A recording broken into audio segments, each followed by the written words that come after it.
Welcome back to episode 36 of Spittin Hoops. I'm here with Anthony, as per usual. We're breaking down the NBA, and today we're going to specifically be breaking down Adrian Griffin, his firing, Terry Rozier, and the Doc Rivers signing. But we're also going to be covering a bunch of other stuff as well. So once we're done covering those first three things I just mentioned, you're going to see us re-intro into the actual podcast that we recorded a few days ago. We just wanted to add this because those moves happened as well. Yeah. Anthony, anything you want to say on that? Yeah, the NBA is a non-stop league, so we got to do emergency pods when we can, so we pitch them together. Yep. So here we are. I guess we'll get right into it. If you want. Terry Rozier, he gets moved yesterday, and one of my favorite trades that I've seen in a while, straight up for Kyle Lowry. So Rozier goes to Miami, Lowry goes to Charlotte. Mitch Kupchak, the Charlotte GM, already said that Kyle Lowry will not be playing for Charlotte before the trade deadline, so that's kind of fun. But Anthony, I mean, this is a former Celtic, so I guess I'll kind of give you the floor here. I think he's been great, but what do you feel about him? I live in Boston, guys, just outside Boston. It's raining right now. I went for a long run in the rain. I'm down bad. Celtics are in trouble. The Heat have 20 point per game scores, 4 of them now. This is just thinking about the team from last year. Yeah, the Celtics have some upgrades as well, but this is an instant upgrade from Kyle Lowry, Gabe Vincent, Max Strus, Caleb Martin, insert whoever you want to there. Plus you have Tyler Hero healthy. So I'm thinking about Caleb Martin shredding us. Celtics, Gabe Vincent shredding the Celtics last year. Now you pick up a guy who's averaging 23, 5, and 5. Has been 18, 4, and 4 with the Hornets for the last 5 years on pretty solid efficiency. Can pick up an offense when it's just not working. And then the last thing is, I'm scared of this guy because I've seen him do it. There's a reason why he's called Scary Terry. Ever since the 2017, 2018 playoffs, Kyrie Irving gets hurt, and the Celtics with a rookie, Jason Tatum, Jaylen Brown's second year, Terry Rozier, and this ragtag group of players come into it. And the first game, Terry Rozier crosses over Eric Bledsoe, step back three. It looked like it was going to win the game, and then Chris Middleton hit his own three with 0.5 seconds left to send to OT. But that was the beginning of this playoff run where he came out of nowhere, averaged 16, 5, and 5. He's just been a baller. He's a dog. He's going to fit Miami's culture really well. I don't know, Max, if you saw that video of him coming off the plane. Yeah. He's just so excited. He's so excited to get out of Charlotte, that dysfunctional franchise. And honestly, the Heat kind of fleeced the Hornets here. I don't really get what the Hornets were getting back from this. I mean, you have Terry Rozier, who's kind of at the peak of his powers. Why wouldn't you go for something bigger? I don't know the contract situation with Kyle Lowry, if he was on expiring and they're just trying to get rid of that contract for something else, clear some cap space. But overall, for the Heat, very good trade. Yeah, I mean, you said it great. I mean, the contract situation. So yeah, Lowry is expiring, and that's why they could just do it 1-for-1 with Rozier, which is kind of crazy to me. Rozier has 1 year after this fully guaranteed, another year after that partially guaranteed. Lowry scores 8 points per game currently, and they flipped that into Terry Rozier. As good as Kyle Lowry's been, like, Terry Rozier has been like fantastic, and he's like up to 7 assists a game basically this year at this point, Yeah. which is kind of ridiculous. Not to mention his lights out shooting. I mean, he's been 46% from the floor, and then he's shooting the best he's shot from three in like 3 years, right? So I don't know. This is a scary addition, and I get why you went for that run in the rain, my boy. It's tough, but like I do not want to. I don't know. I do not want to play Miami at all. And I know Terry Rozier 6'1", but Spoelstra is going to find a way to make him a good defender in the playoffs, and he's already a pretty good defender. So Yeah, it's scary. I think fortunately we have the guards to slow them down. At least the Celtics do. I don't know what the Bucks are going to do necessarily with the situation. I don't know if Dame's slowing down Terry or Tyler or Jimmy if they switch onto him. But we'll talk about the Bucks soon enough. Any Yeah. other points on the Heat? Yeah. I guess just the last point is that Charlotte gets a 2027 first round pick that's lottery Mm. protected. And if it doesn't convey, it becomes a 2028 unprotected pick. And that just cracks me up because the Heat in history have just like never been bad 2 years in a row. So like Yeah. you're just not getting a good pick from them. Like one of those two picks will be a shit pick and that's gonna be the one that conveys. And it's like it just cracks me up. I don't know what Charlotte's doing. If they don't make more trades after this, then I really don't know what they're doing. But Mm-hmm. I don't know. Great And trade. that could be an interesting thing to keep an eye out for. Yeah. Because this Uh, feels like if you're I don't want to say they're taking an L on this one, but Lowry's in a weird situation where it costs so much that you're gonna have to give up a lot if to trade for him. And again, he scores 8 points per game. Like if you're a contender to trade for him. And then if he gets bought out, the issue is since he gets paid so much, certain teams can't actually sign him. So Denver, Golden State, the Clippers, the Bucks, the Suns, or the Celtics, all six of those teams can't sign Kyle Lowry after a buyout because they're second apron teams or first apron teams. Sorry. So that's mm, new in the CBA. So I don't see them being able to flip Lowry. And if I'm Lowry, I kind of feel like I got screwed here because I'm probably just gonna end up like on some mid playoff team. So I don't know. mm-hmm. Yeah, it's a shame. I mean, the Hornets definitely have other guys they could. I mean, could they finagle some deal? They got Miles Bridges, they got Gordon Hayward, they got dudes that they could flip, but it's just a dire situation in that city. Yeah, I don't know. Maybe they reroute Lowry to take on more salary and then they get another pick by doing that. But then it's like, it's a mess. I don't understand it, but I love this trade for the Heat. This is like 1 for 1. They added one pick and they made a steep upgrade. Like this is like 20% of what it would have taken to get Dame Lillard. And like Rozier right now is like 85% the player Dame Lillard is, you know? So At least the stats are showing that. yeah. So yeah, I mean, yeah, he looks great. Um, Anything else on this trade? No, I think that covers it for me. Well, with the Hornets from the bottom of the East back up to the top, the Bucks are definitely in some trouble with this matchup, at least, or may have seen that way. As we hinted to earlier, Adrian Griffin is out with a 30-13 record. Doc Rivers is in. That news happened over the course of a couple days. Some quick notes with Giannis, you're always on the clock. Definitely seeing all the memes of highest win percentage of all time, Adrian Griffin, number 3, or whatever the case may be.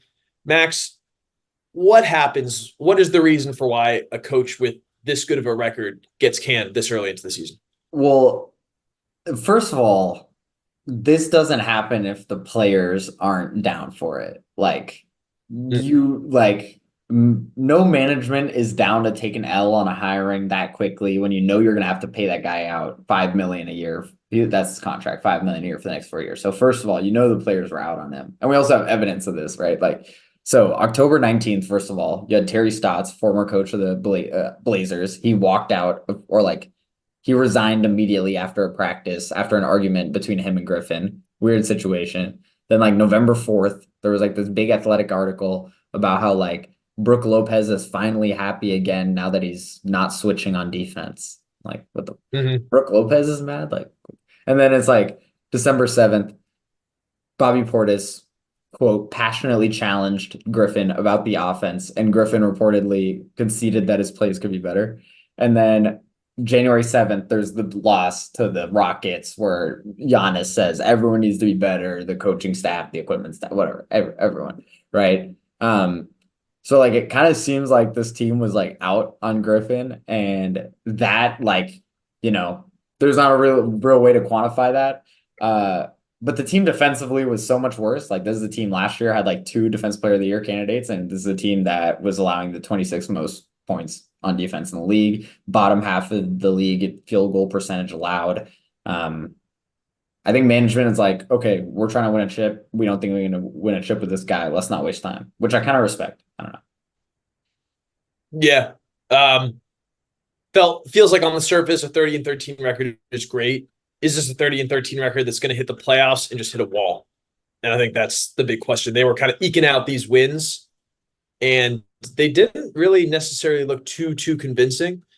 They're playing now. I think they look happy now. So this is going to be an interesting transition. Only other point I'm going to add is the defensive schemes that they were reporting that Adrian Griffin was trying to run, like you said, weren't really working. And they ended up trying all these weird things early on in the season where Giannis and Bobby Portis would trap guys off this high pick and roll. And the goal was to force turnovers. Instead, it just led to all these layups. It seemed like Adrian Griffin, when he signed, Drew Holiday was still in the team. So he kind of set his defense with the idea that he has a top-notch perimeter defender, to my knowledge.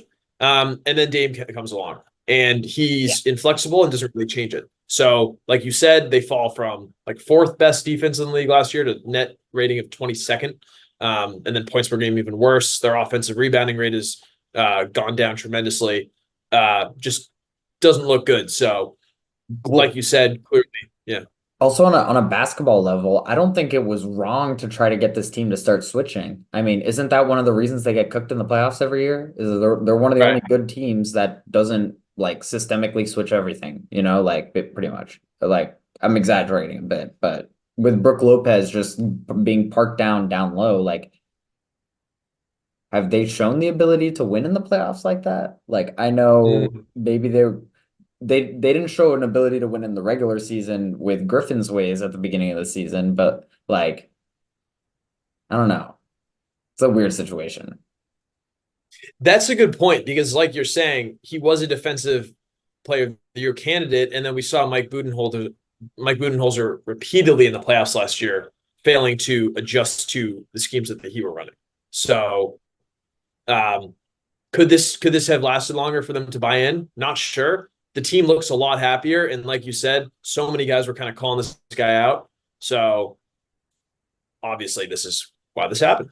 Yeah. I will say I do think like I feel bad for Adrian Griffin because I think a little deep dive. This is one of the best assistant coaches in the league for the last like 10 years, and he's kind of just been waiting for his opportunity. After he Yeah. retired from the NBA in 2008, he joined the which coaching tree? The Bulls coaching tree with Tom Thibodeau. And he was the top assistant there till like 2015, helped with Team USA win FIBA in 2014. Then he's the top assistant for the Magic and then gets poached and goes to the Thunder the next year. So that's 2016, 2017. And then from 2018 onwards, he's with the Raptors, and then they win a chip. And he was the top assistant there while they won a chip, one of them. Um, so I feel bad for the guy. That's the thing. Like this guy came in a situation that was like pretty tumultuous, high expectations, and it's not perfect, but they're 30-13 and he gets fired. Like this is the third shortest coaching tenure in NBA history. Like not only were they winning games, like this is of all coaches ever, like not even just good ones. This is the third shortest coaching tenure behind Jerry Tarkanian on the Spurs in 1992 and Bob Weiss, the Supersonics coach in 2005, who lasted 20 games and 33 games respectively. So like, anyways, this is unprecedented. Like this is I just like setting the scene that way because I just can't believe this. Like this is one of the like I thought David Black getting fired was insane. This is insane. Like I Yeah. respect it, but that it's just I've never seen it happen before. I don't know, man. I don't know how this doesn't really speak. Doc Rivers better do something because this it's weird to switch this midway. They must have really not been vibing with Adrian Griffin. Like it must have been real bad if you're 30-13 Doc and Rivers you're was switching. all, yeah, Doc Rivers was also consulting the team for 2 months, like a special Mm. consultant to management, and then he slides right in. Like there was definitely like management was hedging their bets too, for sure. There was also reports that management started going to practice for the last 3 weeks before they fired Griffin too. Like there's like a weird there's like this is like some weird pressure cooker, everyone's watching their backs type thing going on in Milwaukee. Like I don't know. Everyone feels tight. Thanasis is not even allowed to be sniffed as a trade asset.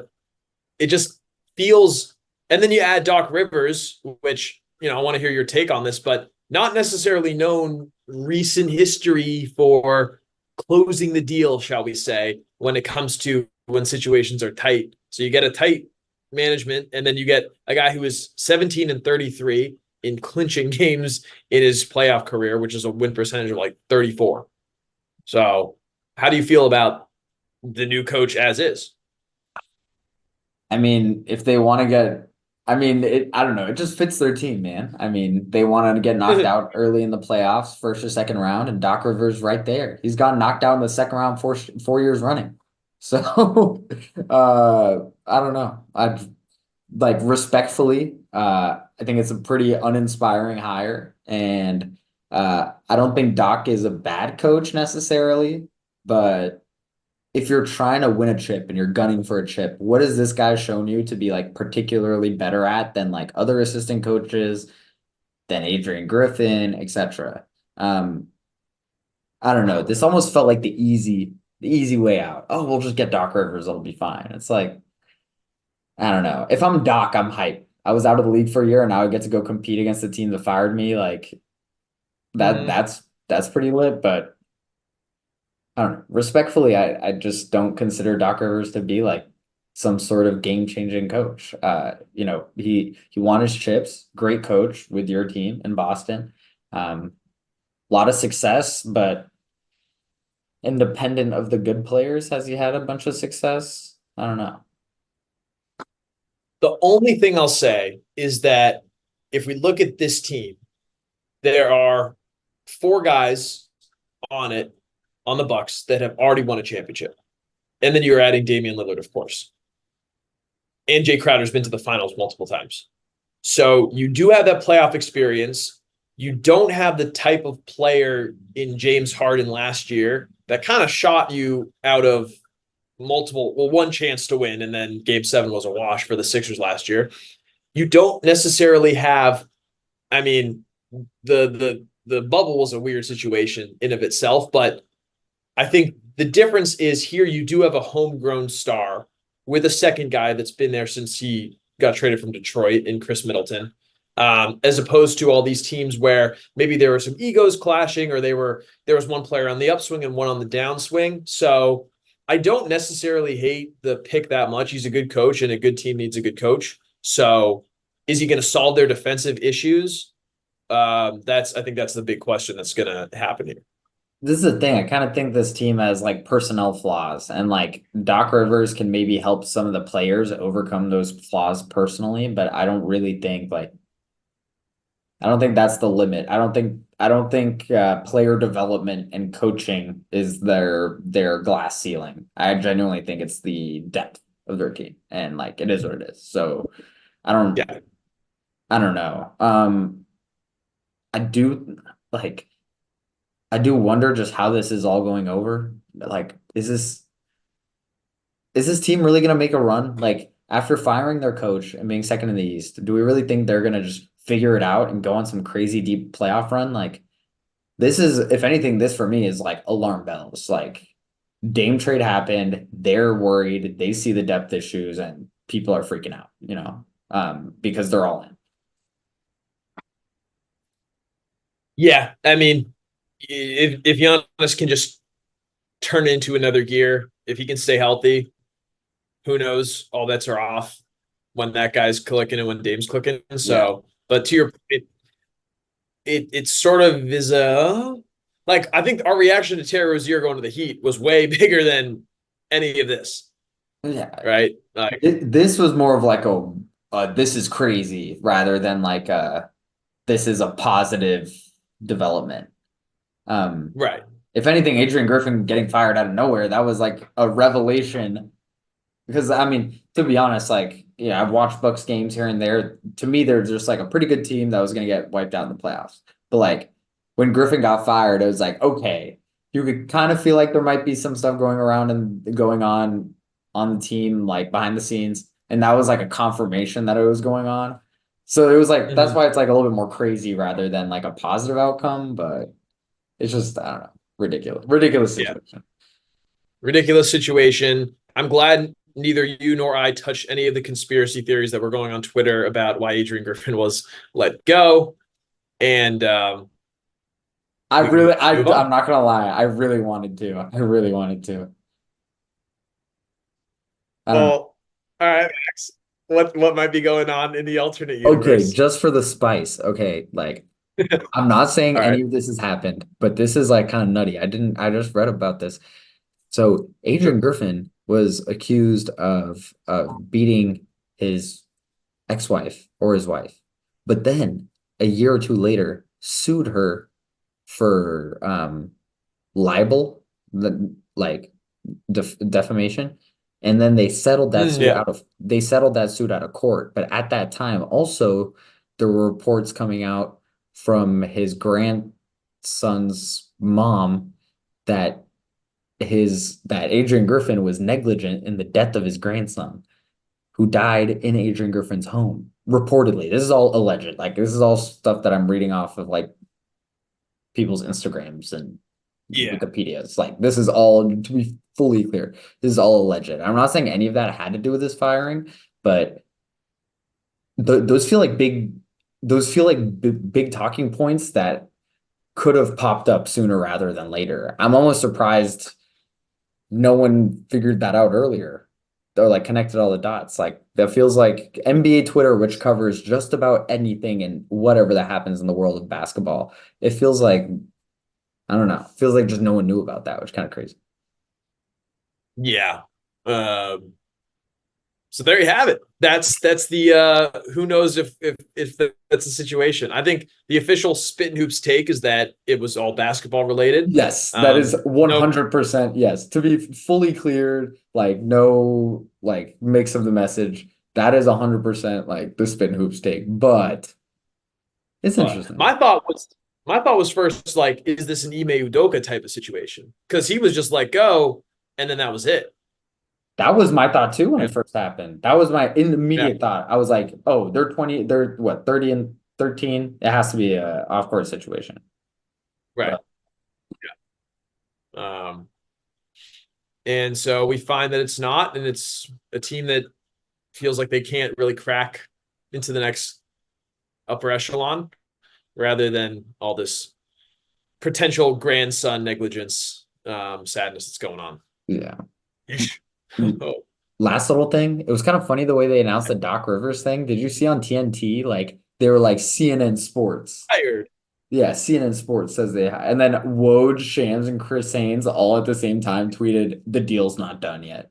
Even like Jamal Crawford on the telecast, you can see him going like CNN Sports, like Yeah, yeah, yeah. he's like, what? They got sports? Like I was like, this is funny. Like I Damn. don't know. That whole thing was just cracking me up. If y'all don't go cover those New Hampshire primaries, what do you do? Yeah, just like what the hell's going on? I was like, this is great content. And then 12 hours later, Doc Rivers was the coach, like everyone knew it was going to happen. So it is what it is. And there we have it. Yeah. Well, with that, we're going to actually take you guys right into the actual podcast right now. We're back. It's me. It's Anthony. As per usual, pointing different ways. And we're here to talk hoops. First of all, I just want to give you guys a quick shout out, all you guys watching. One of our videos since our last pod got over 1,000 views, which is our first video that's gotten over 1,000 views on the YouTube channel. So thanks to you guys. Thanks to all the new subscribers and the people who interacted, commented in general. Really appreciate every single one of you. And then we're gonna Yeah. get Oh, yeah. yeah. Wait, Max. Also, let me shout out real quick, guys. Thank you so much for supporting us. Come debate us. How about that? We're putting that out there.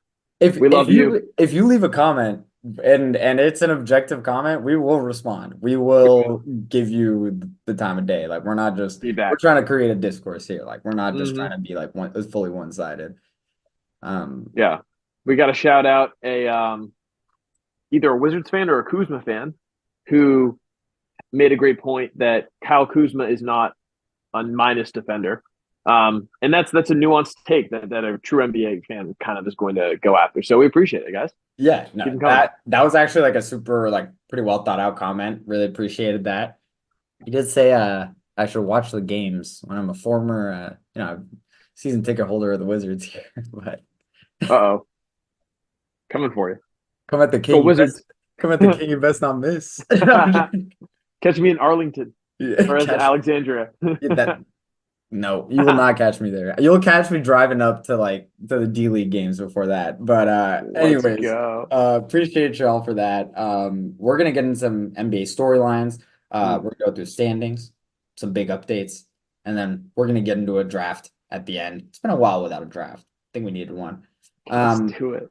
First, as we get into the major storylines, this is one that kind of hits close to home for me. Small shout out, former Warriors assistant and EuroLeague player, really well respected in the NBA community. Dejan Milijevic, he passed away this past week from a heart attack at the age of 46. Really unfortunate situation. He was with the Warriors at the time, traveling, seemed to be in great spirits, and obviously things happen. Really unfortunate situation. He was a three-time Yuba League champion. That's the Montenegrin and Serbian league. He was a three-time Adriatic League MVP, and in general, just big part of the Warriors organization, big part of European basketball in general. I mean, he coached Nikola Jokic in 15-16 with KK Megabasket in Belgrade. And they have a really close connection. Jokic was really impacted by that, as were many other NBA players not with the Warriors organization in general. Bogdanovich on the Hawks, more that I can't name, but just a big loss for the NBA EuroLeague, NBA/EuroLeague community. 2 games were canceled, 2 Warriors games this past week. They were obviously, some of the players were there in close proximity when the incident happened. But I just want to address that and give a big shout out. Rest in peace. Yeah. Yeah, very sad. I honestly had never heard of this guy before his passing. But it just goes to show how much of a brotherhood the NBA is and how it's so nice, all the outpouring of love that's shown, and how much this game has really grown to see people from all parts of the world kind of raising so high in basketball in the NBA ranks. So very sad to see somebody pass away so young. And hopefully we're able to keep supporting one another and keep this beautiful game that we all love and watch going. Absolutely. And today Partizan and Mega Basket, I think, had a game today, and they did a big ceremony for him before the game and whatnot, and really just touching moments. So great to see the outpouring of love. We're gonna try to do our best by what he would have wanted and talk basketball and keep promoting the community, right? So we'll get right into it. Current updates around the league. Eastern Conference, Western Conference, some spicy stuff's been going on. At the top, nothing has changed very much in the last few weeks. Top 3 teams in both conferences: Celtics, Bucks, 76ers, then T-Wolves, Thunder, Nuggets. I don't have much to say there as of now. Some interesting ones outside of that. You've got the Pacers and the Magic who are currently in play-in contention, not playoff contention. They're kind of in at this point. Teams like the Nets and the Raptors kind of struggled in general in the East. On the West, the Warriors and the Rockets have actually fallen out of play-in contention. Kings are struggling. Suns are on a little bit of an upswing. We'll get to all that. First thing I want to talk about, though, is the Kings. They are in a very interesting spot. In my opinion, they continue to take a really hard tumble to the bottom of the West. 4 straight losses. They're currently in 7th place. Honestly, it just kind of seems like something needs to change there. They've got their 3 guys, and it doesn't really feel like they've got much else outside of like Malik Monk at this point. Harrison Barnes plays the 4th most minutes on that team. Kevin Huerter, who struggled a lot, plays the 6th most minutes on that team. And it's just not looked good. With a deadline coming, I kind of feel like a trade needs to happen. Yeah, it happens soon. For the sake of my prediction, I had the Kings top 3 in the West, and I think they could still get back there. Their European dude, Sasha Vezenkov, had a few flashy highlights, but wasn't really able to kind of keep it going on a consistent level. Davion Mitchell just really hasn't panned out as that guy from Baylor. On Vezenkov, sorry to cut in here. Yeah, I think sure. he's really good. I actually don't know why he doesn't get more minutes. I almost think he could start for this team at times, and I think Mike Brown's been a little hesitant at times. I know he's a rookie technically, but I don't know. I think he's earned more playing time, more run than he's gotten. Mm. I don't know. Well, the fact that he isn't being played more shows kind of what they're doing here. And so, I mean, maybe it's time for them to pull the trigger. Siakam is out now. But do you kind of try to go for a guy that we've been talking about already, Kyle Kuzma, and try to beef up this team? Yeah, I mean, right now it's not looking great.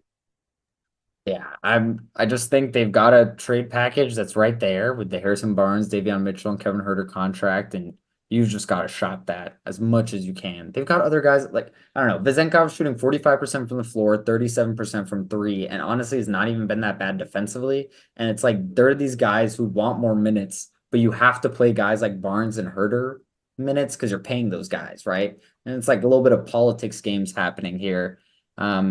And obviously, Vazenkov or one of those guys had really, shown to be a star player in some sense. They would be getting those minutes. So that is an issue there as well, obviously. But yeah, I don't know. I just think they just gotta make a move. Get a three, get a four. And I think honestly, just about any move is probably gonna help them a lot, honestly. De'Aaron Fox, 28, 4, and 6.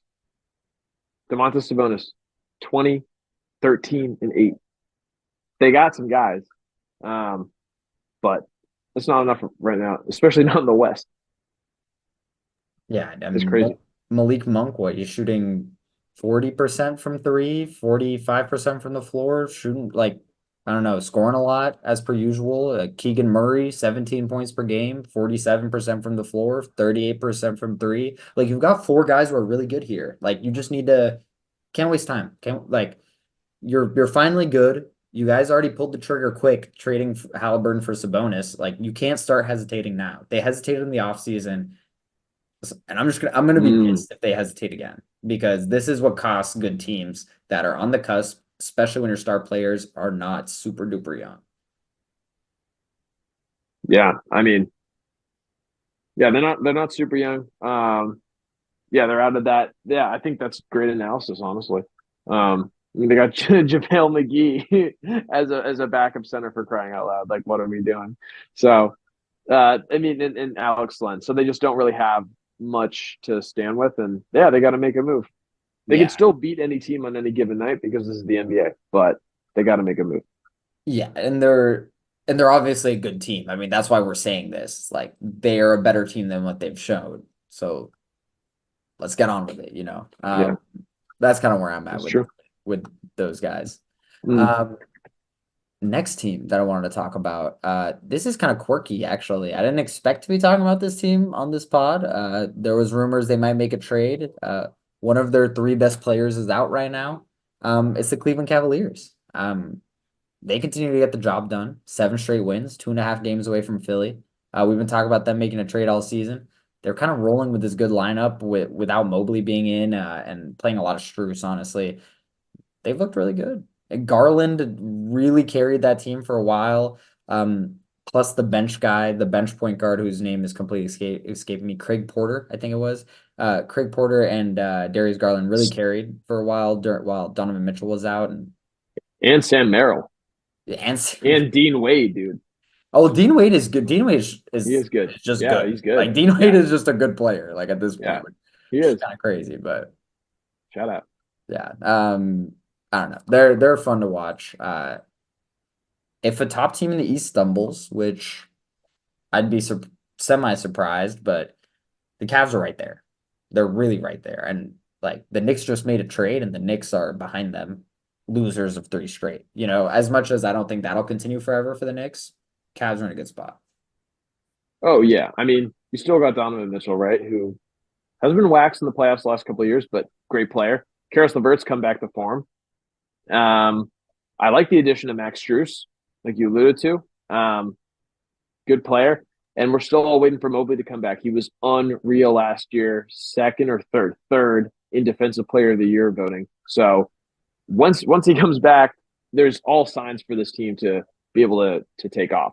Where's their long-term future? We don't really know. But for now, they've really shown a lot of resilience that I think some NBA fans were curious if they're going to be able to hold on. Blew out the Bucks. No Giannis, but still, like blew out the Bucks a couple games ago. They haven't beaten all world beaters in this stretch. So I think that is something to kind of take into account. How are they going to play against some of these better teams? But for now, they're patching together wins, and that's what you're looking for while you wait for your guys to get healthy. Well, how far away is Mobley from coming back?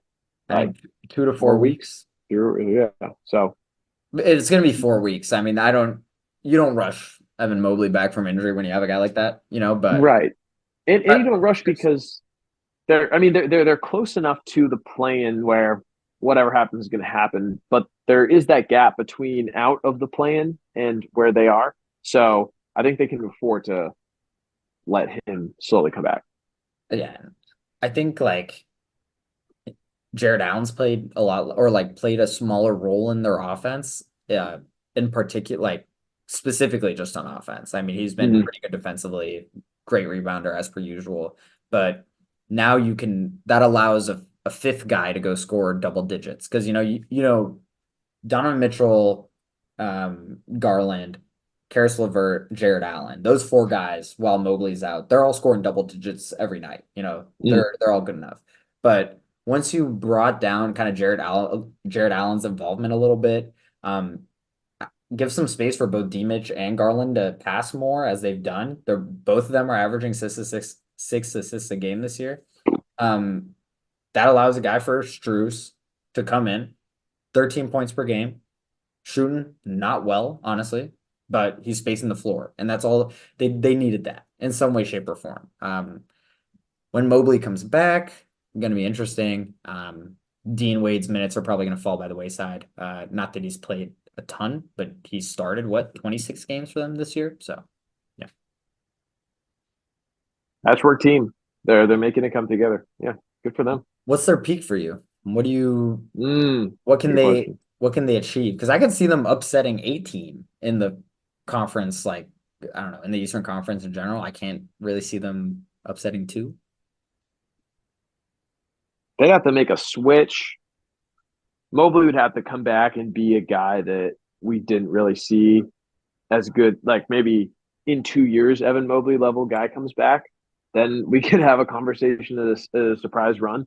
I don't think they're more likely than the Heat or the Knicks to make a run to the conference finals. So their peak, second round, tough second round. See, I think you're right. I think they're the Heat and the Knicks are probably more likely to make a run to the conference finals. But this Cavs team kind of matches up super well against the Bucks. I would almost like, I've also kind of been a Bucks hater this season. I'm sorry, Bucks fans, but my bad. I just think the Cavs match up super well. They've got two big guys who just kind of create a wall with, Mobley and Allen. And if the Bucks are just going to space out Brook Lopez all game, Mobley can cover him and help out on Giannis, honestly. And then defensively, like, is Dame and Malik Beasley slowing down Donovan Mitchell and Darius Garland? Like, no, but also does it go the other way? I mean, Garland and Mitch are better than the other two, but I mean, you're right, but that's my rap. Like, that's what I just mean, like, there is a chance if Dame Lillard drops 40 a game for 4 straight games, you're not beating the Bucks no matter what. Right. He's one of the few players who could potentially do some crazy thing like that, right? But I don't know. Could happen. Yeah, I really like the matchup. Like the Cavs-Bucks matchup, I really like that matchup for the Cavs, actually. Which is kind of interesting. If the Cavs fall a bit in the standings. I mean, it could happen. It could happen. It's so tight, honestly, right now. Right now, the Bucks would play the Pacers. That's also a tough matchup. That would be so spicy. I would love every minute of that. I would love that. Oh my god! That would be filthy. Especially after what happened at the beginning of the season with the game ball for. That was crazy. Yeah. For Giannis after his 60 burger. Yeah, I forgot who they gave it to. They gave it to the guy that it was his first actual points in a regular season NBA game, even though he did score a free throw in the in-season tournament. Yeah. So this was his first official points. I forget his name. We're irresponsible analysts for not remembering his name because he was pretty good. He was pretty good at some point in time in college or something. I'm blanking. Yeah. Anyways, whatever. We'll kick ourselves about it. Anything else you want to talk about on the Cavs? On the Cavs, just curious to see where they go. They play the Magic tonight, so that'll be a good matchup. Is there any other teams that you want to cover? Dude, yeah, actually the team that's a couple games ahead of them, the Sixers have been playing unbelievable, dude. And Joel Embiid, is it time to start having a conversation about him in a different way? Because this guy has been playing out of his mind. He scored 30 or more in 20 straight games, 35 per game this season on 54, 36. So not amazing. He's passing the ball. He's shooting unbelievable from every single place on the floor, essentially, besides the three. So now you have to honor him. And it's just, there's not a center in the NBA right now that, compared to Embiid, he played against Jokic and he looked better than Jokic. He did look better than Jokic. Now, granted, that doesn't mean that he's a better player, obviously, but him, Maxey, they don't need a third star.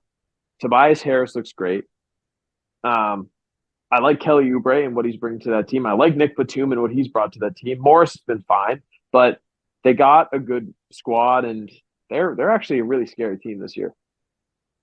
Well, I kind of have a question. I don't know why they're not buying because so I'm looking at their future draft picks that they've got available. I agree with everything you said. Embiid has been Sure. unplayable this season. Like, Yeah. and we do need to have a different conversation because, this is a greater take for eventually, but he's on pace to be the greatest Sixer ever, potentially. He's got to Because do some stuff. he's got to do some stuff, but they've got a weird team history where like the guys who won chips for the Sixers weren't necessarily Sixers lifers in some Mm-hmm. way, and then the guys who were Sixers lifers didn't necessarily win chips. Right. And at the pace Embiid's going, He's in the conversation. I think he's still third, probably all time greatest Sixer. I Third or think he's fourth. still third probably all time for the Sixers too. I agree, Maybe fourth, but yeah. but like that's not a conversation I was having with myself 2 years ago, No. a year and a half ago even. Yeah. So there's that. Second of all, so they have a weird cap situation. Basically, they did not extend Tyrese Maxey just yet. They have a handshake deal behind closed doors that they'll give Tyrese Maxey full max, the one that they can offer him the moment restricted free agency starts. The idea about this is that in the meantime, but before they sign him to restricted free agency, his cap number is smaller than if he had signed it pre-restricted free agency. Poison pill provision in the CBA, long story. But basically, right now, and until he signs that extension, Tyrese Maxey's cap number is 10 million, right? Which is low. It's Tyrese Maxey, bro. So the thought process right now with the Sixers, their whole team is on expiring contracts except for Embiid. They are going to have the 10 million cap hold from Tyrese Maxey, and they're basically going to have 50 million to go spend in free agency next year. Crazy. Is it crazy? Because I'm looking at the upcoming free agents, and I'm seeing Klay Thompson. I'm seeing Siakam if he doesn't resign with the Pacers. Which signs indicate he will. Signs indicate he will. Drew Holiday, if he doesn't pick up his $40 million player option or Right. extend with the, or extend with the Celtics. Kyle Lowry, DeMar DeRozan, but he healed. Mike Conley, Gordon Hayward, Bruce Brown, Lonzo Ball, Joe Harris, Spencer Dinwiddie, D'Angelo Russell. Oh Lord, okay. So do you see what I'm saying here? Is in theory, I think they've built this team fantastically. I think doing the wink wink nudge nudge deal with Tyrese Maxey, which is the most open secret in NBA history. There's no other reason you wouldn't re-sign Tyrese Maxey to a full max before the season, but why wait? Like you built it as you should. You gave yourself full flexibility to make decisions as they come. But now that we're finally seeing the free agency class that you're set up for, why are we waiting?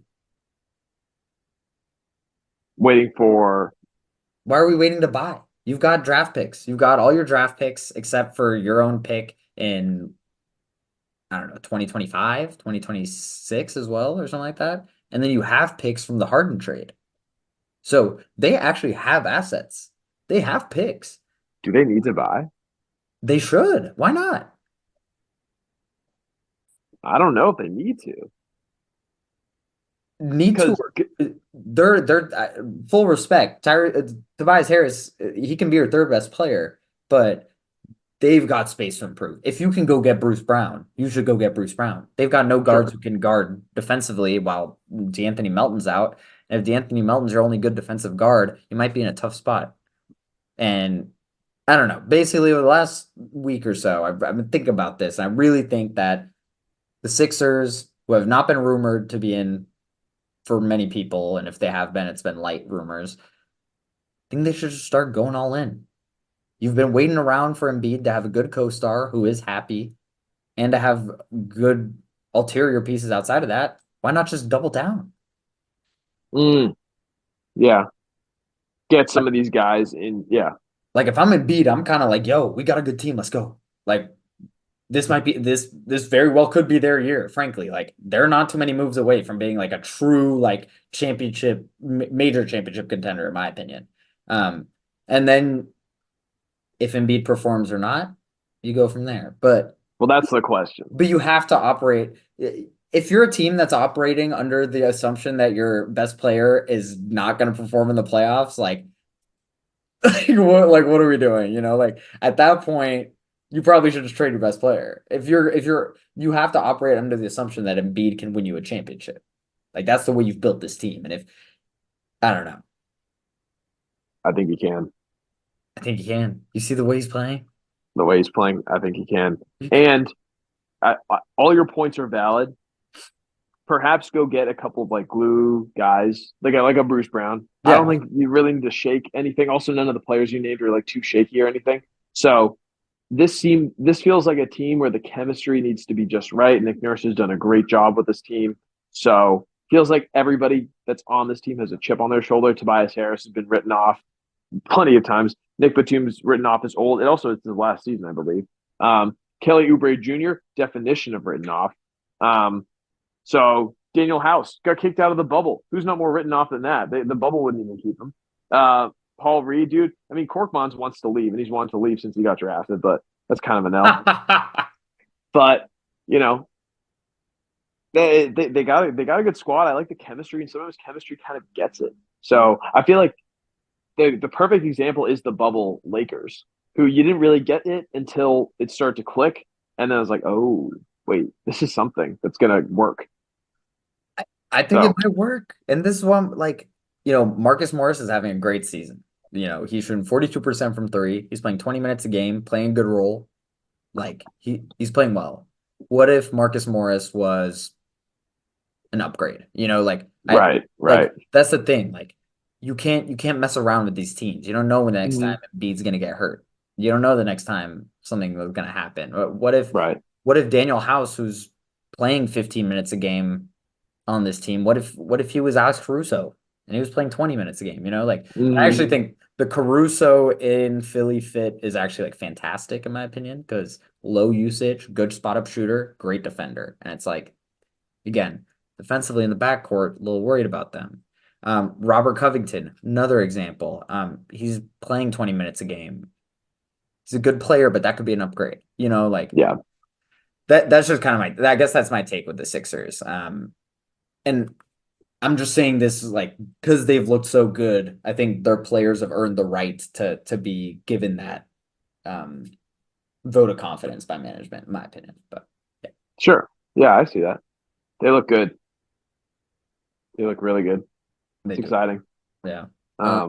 Any other teams? Hey, I mean, just quick, I want to shout this out. So I'll make this my bigger point.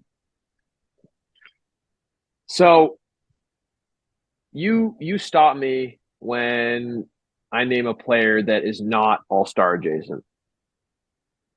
And then if there's guys that are way above it, you can just indicate. Okay, so Wemby adjacent, are you saying? Like all-star considerable. Okay. Like if they had a good season, I could see them making an all-star team. Boom. Yes. Cool. Wemby. Yep. Embiid, Maxey. Yeah. Donovan Mitchell. Yeah. Darius Garland. Evan Mobley. Yeah. Yeah. That's what I was waiting for too. When you said Donovan Mitchell, I was like, yeah, like where are the other guys? Paolo and Franz, Yeah, Giannis and Dame, yeah, Ja, Triple J and Desmond Bain, yep, Anthony Edwards, Cat Gobert, Scotty Barnes, LaMelo Ball, Tatum Brown, Holiday, Porzingis, Jalen, yeah, Drew, yeah, Kyrie, Luca, yep, DeRozan, Levine, yep, Booker, Beal, KD. yep, I might be missing guys. Cade Cunningham, yeah. maybe not. Those are all players that are playing tonight. It's January 22nd on a Monday, and we have this number of great NBA players that are on the court, and it's an day. The score of the Sixers Spurs game, it's Embiid versus Wemby. I think for the first time, Embiid had 22 after the first quarter. So it's just what's going on in the NBA right now is something to behold. I think that we're just kind of getting used to having witnessed. Like this is a new league where guys are just amazing. So I just wanted to shout out the quality of the league is at an all-time high. And it's just so cool. I completely agree. I've been thinking about that for a bit as well. Like every team has at least two guys that I really actively want to watch. And honestly, as a basketball sicko, it's usually five guys. Like the Pistons, yeah, I really want to watch. I was Star Thompson, and I do want to watch Jaden Ivey and Right. Jalen Duren and Cade Cunningham.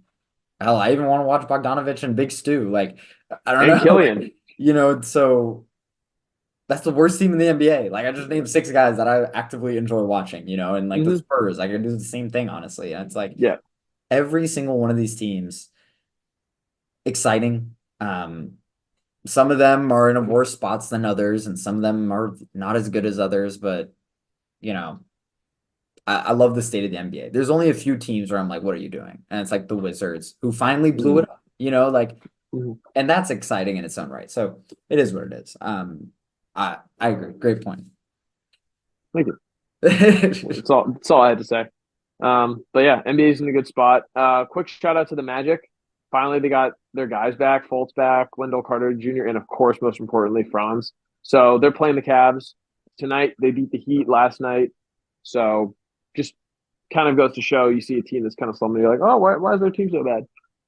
There's so many good players in the league that you need your guys healthy. Yeah, always. Did you see Mosley's reaction to some of the foul calls? That was it. Was it was either Jokic or Embiid was getting a few nights ago. Must have been Embiid. He like literally was grabbing his face. Like, oh my God.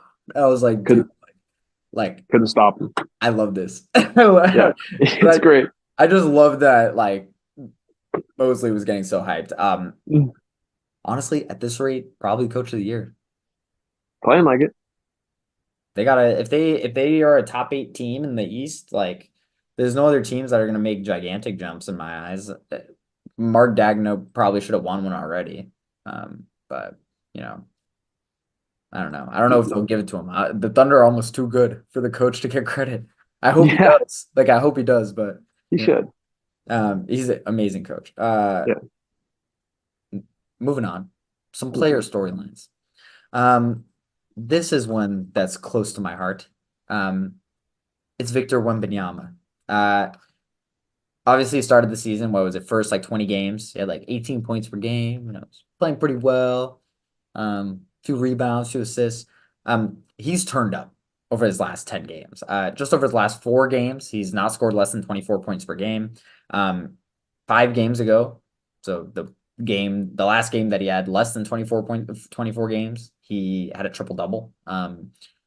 He's actually a really good passer at the post, one of the best ones I've seen in the NBA, which is crazy. I mean, helps when you're 7'4" and you can just dink the ball everywhere. But more importantly, his stat line now is up to 20 points per game, 10 rebounds per game, 3 blocks per game, and 1 steal a game. This guy is getting 4 combined blocks plus steals per game, and he's playing less than 30 minutes. So per 36 minutes, he's basically averaging like 5 blocks/steals.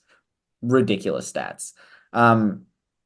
All due respect to Chet Holmgren, like defensively, these guys are just not like comparable. Chet is a really good defender. I genuinely, this is kind of the take I'm developing. I think I think Wemby might be a top 3 defensive center for me currently. Just Mm. in terms of this season's performance, if you ask me to vote on all NBA defense, he might be number 1. Which is kind of insane to me. This is a rookie. The offensive game has been not as easy to come by. He's scoring under 30% from three, but all his teammates, like, respectfully, there's a huge talent disparity between him and all of his teammates, and he's got to carry such an offensive burden. And then he turns around, goes plays defense, is one of the best defensive players in the NBA consistently. Um, I don't know. I'm thoroughly impressed. He only averages 2 fouls a game for a guy who's 7'4". He's got arms to go everywhere. He should be fouling out of more games, and he doesn't. It also helps that he doesn't play 36 minutes, but yeah. Yeah. That was really well said, Max. I don't really have too much I can add because I think I agree with everything you're saying. He might be getting closer to all-star consideration. I think he's just doing things on the court we've never seen. And the first time I watched him was in those 2 games he played in Las Vegas against Scoot Henderson. And the things that he was doing, the threes that he was hitting, and then later on in the summer, missing threes and dunking them off the rebound, calling for alley-oops in the preseason from the 3-point line. So he's just an alien. We're really fortunate to see him in this league. He might get up to 23 points per game for his season average by the end of the year. This is his first year. I mean, he's 36 games into his first NBA season. 20 points, 10 rebounds, 3 blocks. He speaks for himself. Like, that is like that for a regular NBA player, let alone a rookie, let alone an 18-year-old rookie who's playing it, 19-year-old rookie who was playing in Europe last year, who doesn't speak English. Like, this is insane.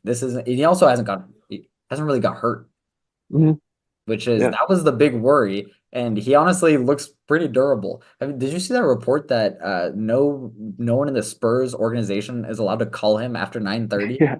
Because he reads a book and then goes to bed at 10:30 every night. It's awesome. Like, it's awesome. I'm like, he takes cap. care of himself. First of all, cap, because what about the nights where you have a flight? Like, first of all, that's every other night. Like, so that's some legendary podcast.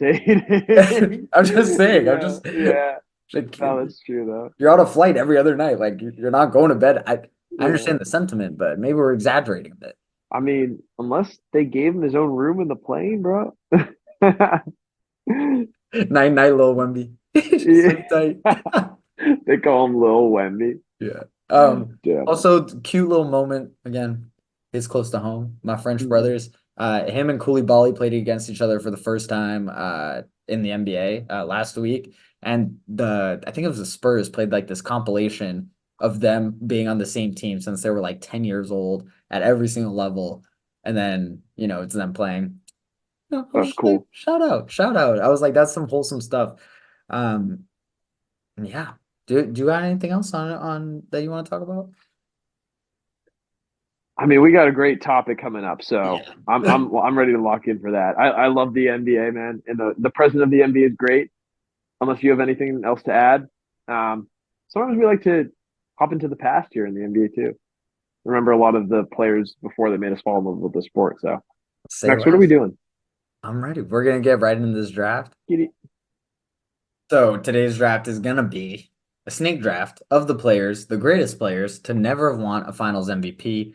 We actually didn't discuss this before. Are we just doing starting 5 or are we doing 6-man too? I said top 8. You did top 8? If you're down. I can do top 8. I'm ready for it. All right, cool. But do you want to go first? Rules? Okay, go for rules. Yeah. So rules. We'll do a snake draft.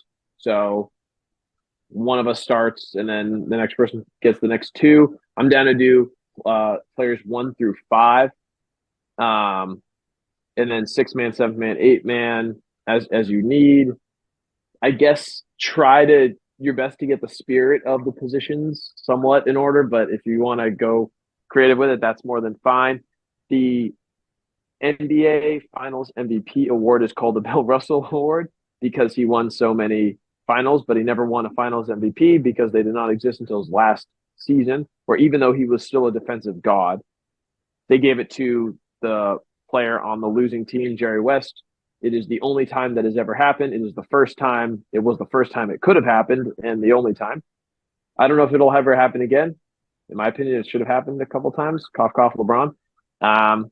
It has not. So guys like Bill Russell, Elgin Baylor, even though he never won a ring, he also never had the option to win a Finals MVP. So we're kind of thinking about guys' careers after that point in time. Yeah, that's all. So, we're not going to pick Bill Russell, basically. We're basically just going to consider his career post 1969, as well with some other players. Really quick before we start, I just want to give a shout out to Bob Cousy and Bob Pettit, actually. Two guys who missed out on this cutoff and didn't win Finals MVPs. Cousy, honestly, probably wouldn't have. I guess he would have at some point, but I don't know. Bill Russell was the best player on all those teams, but Bob Pettit flat out would have a Finals MVP if the award was there before. So quick shout out to them as well. Do you want to start us off? Okay.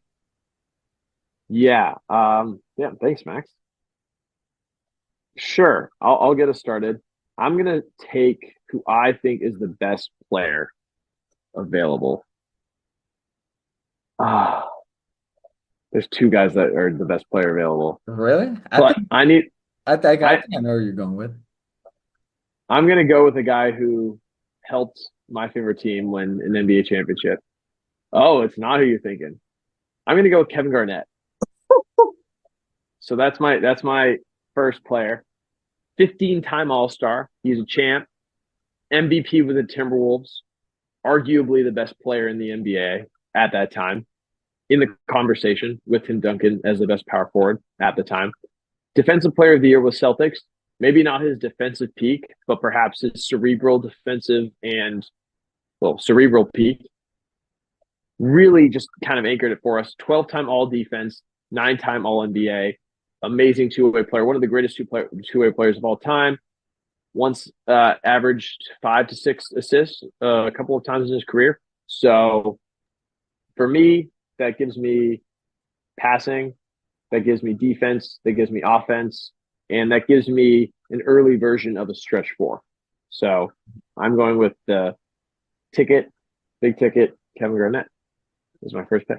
Not a bad pick at all. Definitely surprised me, but not a bad pick. Also, would have shot threes probably in today's era. He was so skilled, especially as a younger player. Big respect. Love that. Respect the pick a lot. Sure. So I'm gonna go with my first pick with the guy who I actually think is the best player on the board. Okay. A guy who I believe won the MVP before the existence of this. But he had a few seasons above 20 points per game, including a 25 point per game season, 8 assists, 7 rebounds, etc. Triple double king, Oscar Robertson. So since we're considering his career post 1960, post the introduction of the award, this might surprise some people.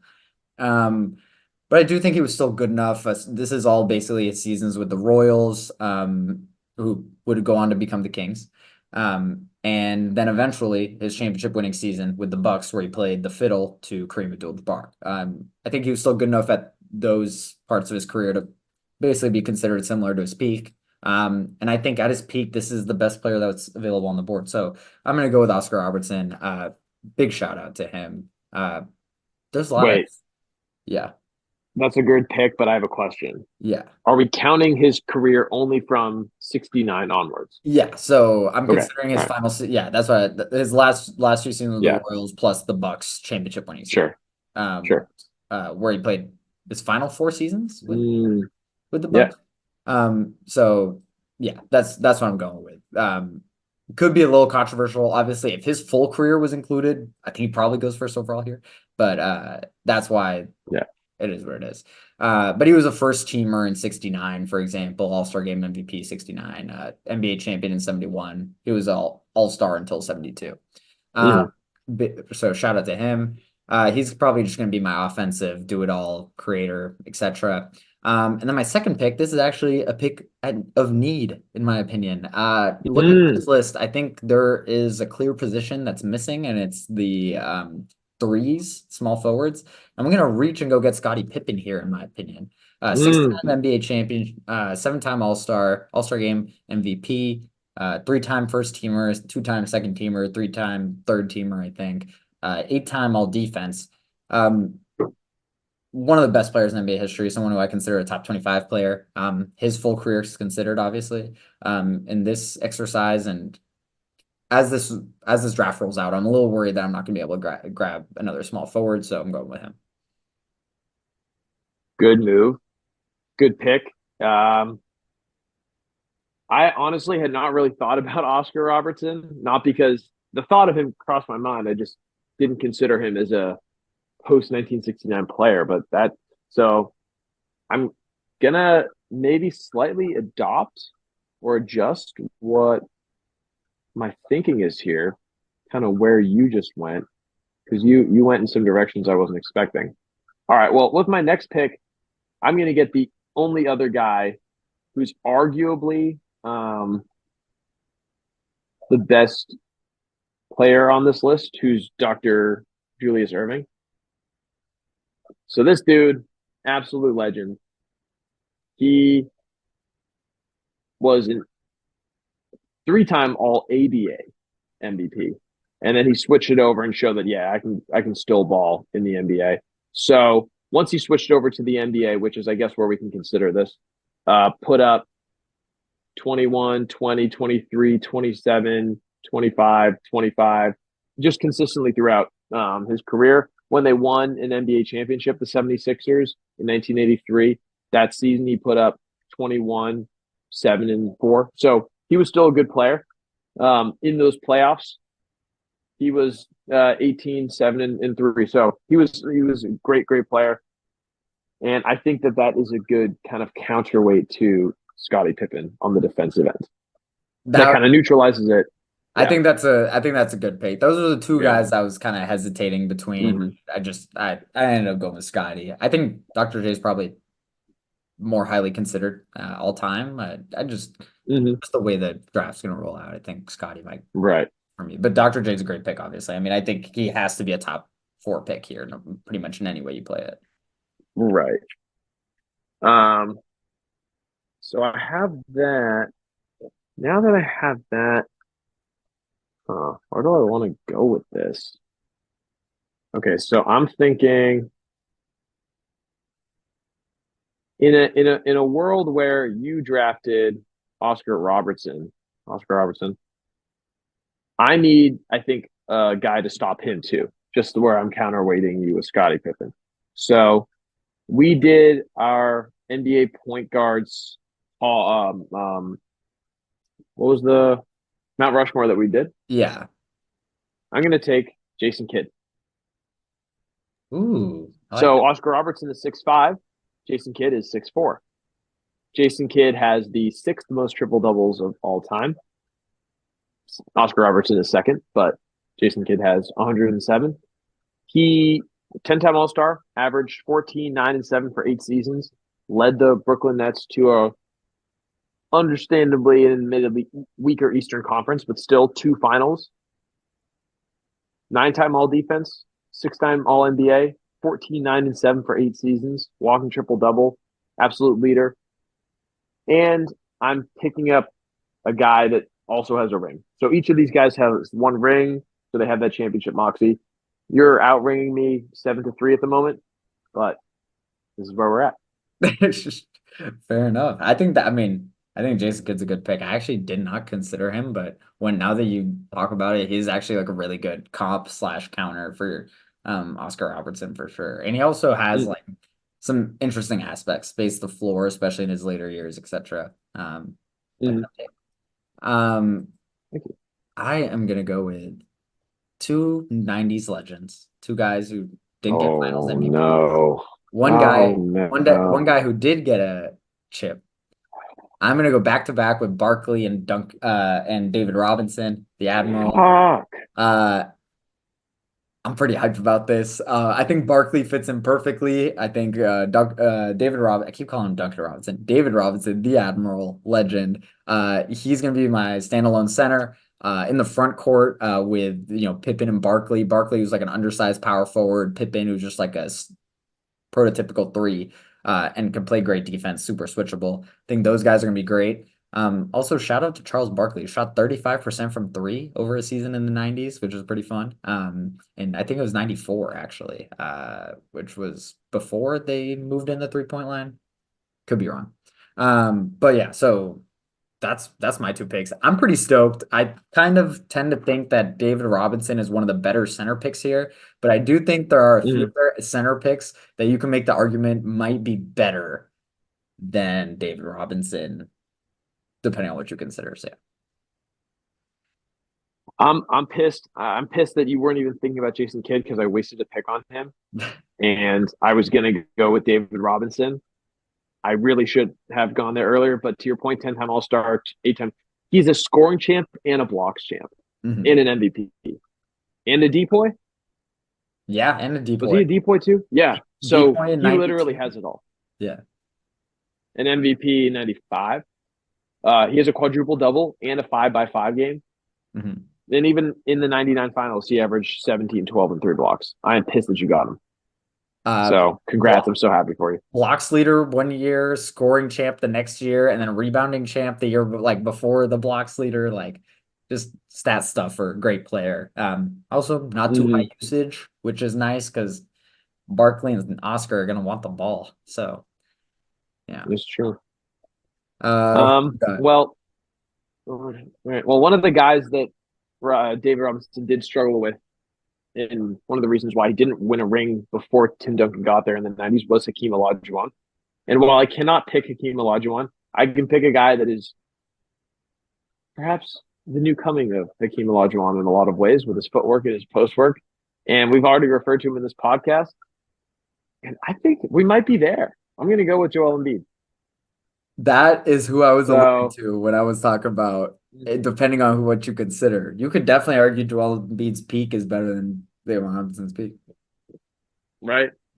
So you could, yeah. I mean, so he is an MVP like David Robinson. He does not have a depoy, but 2-time scoring champ, 5-time All NBA, 3-time All Defense, shooting 36% from three this season. We already talked about it. He's got to get it done in the postseason. But right now, if we're just talking matchups, he's got the height, he's got the shooting touch, he's got the defense to kind of go toe-to-toe with David Robinson. Where I'm going to go next is you have a pretty, I mean, Barkley's a bit undersized, but overall with Oscar Robertson and Scottie Pippen, you have a pretty big, tall team. And I think I need a tall shooting player here because I'm a little short on shooting. So I'm going to go with more of a need than anything else, but a guy who I think could hit threes a little bit better off the dribble, Reggie Miller. Great pick. That is honestly that's who I was gonna pick next. Like, oh hell yeah! So I'm kind of pissed. Let's go. Because I love the idea of pairing him up with Robinson. I mean, Reggie Miller, what a player! What a player! Right. Unbelievable player. Does not have the career accolades that a lot of other shooting guards that are on the list that we could have picked from have. 5-time All-Star, 3-time All-NBA, but 40% from three for his entire career, and he's 6'7". So it's just going to be tough to find a scoring shooting guard who can match up, or even a small forward. He's taller than Charles Barkley, and he's taller than Oscar Robertson. So yeah. Sweet. Great pick. One of my favorite players ever. Actually, when I first started watching basketball as a kid, by far was my favorite player until Steph Curry came along. But love Reggie. Great pick, and I wanted to pick him for the emotional aspect. That kind of messes up my plans. I'm not gonna lie, because I think he's kind of the only. It's kind of the only like shooting guard, small forward who's good defensively and can score / stretch the floor that I think is left up, like to the extent that he can, unless I'm missing someone, which I don't like. I don't like the idea of that. I think you are. I mean, I probably am. My next pick, though, I'm gonna go. So I got my back-to-back. I'm gonna go with James Harden. Which is a spicy pick, but I don't know if I'm gonna start him yet. But I think this is a value play where I think James Harden's peak is comparable, if not better, than everyone who's left on this list. I don't feel like I have to start him necessarily just yet, but I did want to get that out of the way. There's not enough can be said about the guy. He averaged 36 points per game for a whole season. That season, he led the league in isolation scoring. He scored 20 points per game out of isolation. No other player scored more than 5 points per game out of isolation. Great shooter. He's third all time made threes right now, which underrated stat, and I think people realize. And he's still scoring, still doing great, and he's another triple double machine, do it all. So that's my first pick, and that was post Reggie. I wanted to make sure I could get one of the two, and that's kind of why I'm reaching for Harden here to be quite honest. My next pick is I'm stuck between two old guys, and I think it's pretty obvious to me who I actually need to go with here now that I just double check something. I think I got to go with Elgin Baylor, who I probably will be starting. Elgin Baylor didn't win a Finals MVP. He scored 38 points per game for a season, 34 points per game for another season twice. He's a 6'5" shooting guard, small forward. 10-time All NBA, 11-time All Star. His whole career was before 1970, huh? I wasn't gonna say anything. Oh no. He was in that shout out Bob Cousy, Bob Pettit list. Pivot. The other guy that I was picking between is Dave Cowens. Okay. This is a guy who probably should have won Finals MVP in 76 if it wasn't for JoJo White's performance in the quote greatest game ever, triple OT against Phoenix. Two-time NBA champ, 8-time All-Star, 3-time All-NBA. He was the MVP of the league in 72, 73. Not a lot of people know about him. This is like a different era of basketball, 70s basketball, not a ton of spacing. He's a non-shooting 6'9" power forward, which doesn't exist nowadays. But I think could make sense on this team, either off the bench or starting. I still haven't decided that yet again. But I think he could play in a big man lineup next to David Robinson because he was also quite skilled. Fun little left too. Great passer. Yeah. So I think he could play next to David Robinson in a two-man front court situation. And then, if he had to hold down some center minutes, I think he could do it even as an undersized guy. That's a great pick. Very underrated pick too. And I was surprised he didn't win Finals MVP, honestly, in his career. But he never did. So, but yeah, shout out. It was what, Havlicek in 73, 74? And then by the time Maxwell won it, by the time Maxwell won it in 82, he had retired. He was gone. Yeah. Yeah. We should do an all-time worst Finals MVP list with JoJo White, Maxwell, and shout out to Iggy. I was doing a deep dive on JoJo White when I was looking at this, and I think his career average for points per game is 5. So yeah, he scored 20 points per game in that Finals. Shout out JoJo White. Let's go. But when it matters, he scored 30. He scored 35, and he was the leading scorer in that triple OT game against Phoenix in the Finals. So that's kind of what won him. Yeah. So can't take that away from him.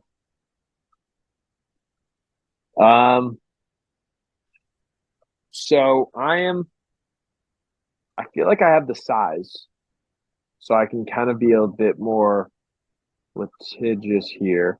I kind of want to stay on the mode of good two-way players, but I think I need a little bit more offense. And this is a bit of a prediction pick. I want another guy I want a guy, right now I have Dr. J. I need a guy that can create his own shot. Curious if you think where I'm going with this. Active player. I'm going to keep him modern. Yeah. Young guy. And I'm going to go with Luka. Yeah. Valid. So, yeah, big point guard, 4-time All-Star, 4-time first-team All-NBA, 28, 8, and 8 for his career. We'll see where he goes, but right now he's unbelievably skilled. Arguably top best player in the NBA. Great pick. Thank you. And then, man, there's so many directions that this could go. But I think I'm going to try to get a little bit more offense and take it back to the 70s and pick up a man who fought fire with ice, George Gervin. Ah, good pick. Thank you. He was a runner-up MVP twice, I believe, 4-time scoring leader, average 30 points per game multiple times, 7-time All-NBA, 12-time All-Star. Made a few playoff runs, but just wasn't able to capitalize. And one of the greatest Spurs of all time. Great pick. Great pick. Great player. Some really fun storylines in the scoring championship races between him and David Thompson back in the day. Just, I don't know, terrific player. Also shout out one of the only players that I can remember off the top of my head that I think played for the Virginia Squires. Yeah, he did. I could be wrong. Yeah. Was reading up on there with Julius Erving. Really? Oh, I didn't. They played one season together. Yeah, they played 1 year together. I did not know that at all. That's actually extremely cool, honestly. Yeah, with the Virginia Squires.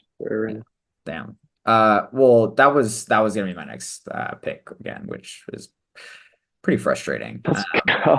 Let's go. Now I'm like scrambling again because I think I'm kind of thinking about two other guys, but for my last slot. But first, I guess I want someone here who can play alongside James Harden if need be at the guard spot, who can play alongside Oscar Robertson if needed at the guard spot. And I think I think I have pretty good defense though. I think I have pretty good defense with Barkley and David Robertson, Cowens, and Pippen. I'm gonna go with Steve Nash. Go with Steve Nash. Okay. I think he's gonna space the floor really well for my pick. team. Doesn't need the ball that much. 2-time MVP and should have won a finals in his career. I can't remember what year. But the year that Stoudemire jumped off the bench and got suspended for Game 7 or Game 6, and they lost to the Spurs after Bruce Bowen, Robert Horry checked Steve Nash all the way into the into the stanchion. So. Shout out Steve Nash, one of the best players to have never won a chip in general, let alone a Finals MVP. And to win two MVPs and not have a Finals appearance is kind of crazy.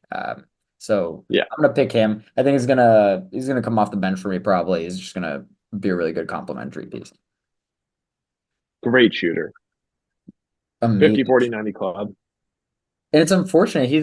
If he comes around the league 10 years later, he's shooting 8 threes to 10 threes a game, and he's probably one of the best players in the league for like 10 years running. And instead he kind of plays in the super physical age where his body gives out by the time he's 32. And by the time he has like arguably the best chance to win a chip on the Lakers, which he didn't, but that was the hype. Oh, and he was old. He made it till he was like 39. Really? Steve Nash? Yeah. He was quite durable. Damn, for some reason I really thought his body like broke down at a certain point. No. Oh no. I mean, yeah. He was pretty good like for a while, but yeah, you're right. Your point. I mean, yeah. He's an all-star. He's a consistent all-star until he's 35. I'm actually completely wrong about that, but regardless. Well, but to your point, his style of play would have translated amazingly. 10 years later. I mean, he scored like 18 a game, like at his peak. He would have scored like 28 a game now. Like they would have just been like chuck the ball up. They would have just been like shoot it. And he actually did an interview. This is interesting. He did an interview looking back on his career, and he said that's the only regret he has is that Mike D'Antoni told him to shoot the ball more, and Steve would try to shoot the ball, quote, as much as he could. But in retrospect, he was shooting what, like 3 threes, 4 threes a game. This guy should have been shooting 10. And Steph Curry just comes around, like basically like he retires 13, 14. Steph Curry happens the year after. It's like, of course. Sorry. Yeah. Long spiel about Steve Nash, but thought that was kind of crazy. And for my last pick, I have to do this. This is one of my favorite players in NBA history. A guy who won the Oscar Robertson Trophy in 1976 for outstanding men's college basketball player, ironically enough. Six-time All-Star, two-time All-NBA second team. I'm gonna be honest, this is not the best guy who's available. This guy is close to my heart. I love the way he plays, and I think he'd fit my team. This is Adrian Dantley. This is Adrian Dantley. Wow. I think that I have a lot of spacing on my team. I have a lot of guys like Nash and Harden who can, even Barkley and Pippen, who can kind of space the floor if we're theorizing this game's played under in the modern day. Adrian Dantley, not a floor spacer. He actually was 6'5" and post you up, and then he would score when he did 30 points a game. And that was that. I'm actually not that familiar on how good he is defensively, frankly. I have not done a deep dive on Adrian Dantley defensive clips. So that is one thing where I'm lacking here. But this is one of the best offensive players of his time and one of the most original offensive players of his time. Scores 30 points per game for basically 6 straight seasons from 1980 till 1986.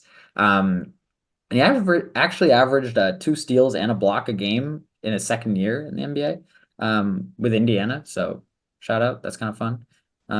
But this is more of an emotional pick, basically. Yeah, I like it. Free throw merchant. Love him. I got him and Harden. They're getting to the line every single time down the court. Yeah. Embiid will have something to say about that. Yeah. Okay. You're probably right. But damn. All right. So you got your 8. I got my 7. So do you want to go over your team real quick one more time, and then I'll go over mine and give my last pick? Yeah, sure. So the way I'm going to run this probably is I'm actually going to start Steve Nash at the point. I said he was going to come off the bench. I'll start him at the point and have Oscar Robertson, who was 6'4", 6'5", playing shooting guard next to him. Oscar was he was a shooting guard who would run point, like the modern day thing. But next to him, Scottie Pippen, Charles Barkley, David Robinson, off the bench, James Harden, Dave Cowens, and Adrian Dantley. Little bit concerned about having small forwards, but it is what it is. And I think in the style and the size of all these players that we have, it'll be able to. I think it'll be able to. It'll be a wash. I mean, what Dr. J, small forward, and then Scotty's there. Right. As much as Gervin and Miller could play small forward too, it's like I feel like I can get away with playing Charles Barkley there too. So. Yeah. Right. So the way I'm just gonna try to keep it as is, honestly. I'll Jason Kidd and Steve Nash, old teammates. They'll be facing off against each other at the 1. I like that. 2 consummate leaders. That's hype. Also Jason Kidd, sneakily, great 3-point shooter, especially later in his career. So got the shooting there. Reggie Miller is my 2. Got the shooting there. Dr. J, not known as a great 3-point shooter, but didn't have to be back in the day. Shout out Virginia Squire. Shout out his teammate George Gervin, Virginia Squire as well. So got some great combo 3 guards in there. My power forward, I'm going to have KG as the emotional leader of this team, who I think will respond really well to him as an emotional leader.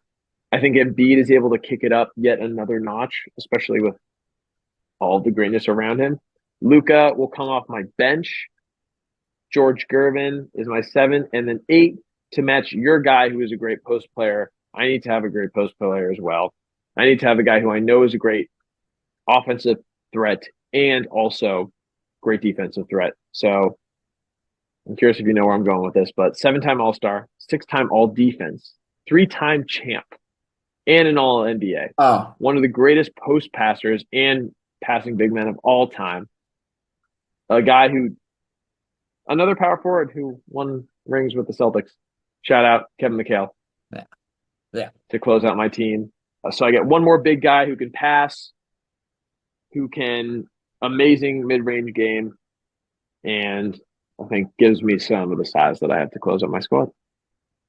Yeah, I think that's a super good team. I'm not gonna lie. I love the idea of Embiid plus Garnett. That in the front court, I love that. Like low key, because they can space the floor. Both of them can space the floor. At that point, like you're very interchangeable. Garnett can either initiate offense in the high post, or you can dump it down to Embiid. Do the same thing. I think it's exciting. I think it's exciting. Yeah. I think this series would go 7, and we need a lot of triple overtime games. Yeah, we might need a lot of triple overtime games. Honestly, like it's kind of interesting because I think your team is like probably better defensively, but like your backcourt is better defensively. My backcourt's better offensively. I think your front court's better. Your front court's better offensively too, though. I think your front court's probably better, like with Embiid and Garnett. That's better than Robinson and Barkley offensively. And Scotty and Dr. J kind of match up perfectly. I'm kind of thinking those guys are like a semi-wash at that point, and then because honestly, also if you look at our bench, like Mikhail Cowan's wash, Luka, James Harden wash. George Gervin, Adrian Dantley, wash. Yeah. Gervin's slightly better, but they're probably both the eighth Gervin might clear him a little. They're probably both the eighth men on our squads. And then this is a tough one. We're gonna let us know in the comments. Let us know in the comments. Please let us know. Hey, who wins? We'll see if we can put up a graphic or something. If we graphic get that right here. It just popped up. It just popped up. Boom. Graphic. Who wins? You're only seeing the starting 5 right now because my graphic editing isn't all the way there yet. But yeah, shout out. We'll have the other 6 guys soon. We'll have them soon. And here, the other 6 guys of the 5 on your side, 5 on my side, 3 on your side, the 3 on my side, 6 guys total. Here are my 5. So check them out, and then soon you'll see them, the 3 on this side. Yeah. And let us know who's better. We'll put them in the YouTube video too. Yeah. Also, in general, if you've been watching, I mean, we had a good amount of people who watched. If there's anything we can work on, anything you want to hear from us on, anything you don't want to hear from us on, we'll also take constructive criticism. If you're like, dude, that guy on the left just talks way too much, my bad. Like, I don't know. And if you want the guy on the right or the left to take his hood off more often, let us know. Yeah. We're here. We're amenable. Low maintenance. What else do you need?